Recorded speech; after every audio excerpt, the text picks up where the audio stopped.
ফেব্রুয়ারি হচ্ছে আমরা dalgona Americano বানাবো। তো ফার্স্ট হচ্ছে আমি একটা শেকার নিয়ে নিলাম। শেকারের ভিতরে হচ্ছে 60 ml শর্ট দিলাম, 60 ml শর্ট। এর হচ্ছে আমি একটু যে কোনো ফ্লেভার ইউজ করতে পারি ছেলে, তো আমি এখানে একটা ফ্লেভার ইউজ করলাম। এর হচ্ছে এখানে কিছু পরিমাণ আইস দিয়ে নিলাম।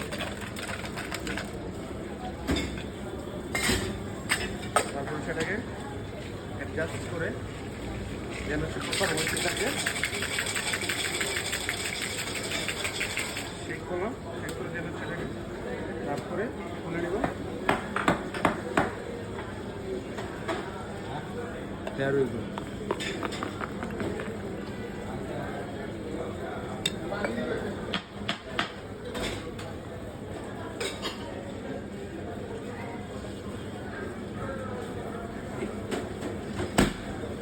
Thank you.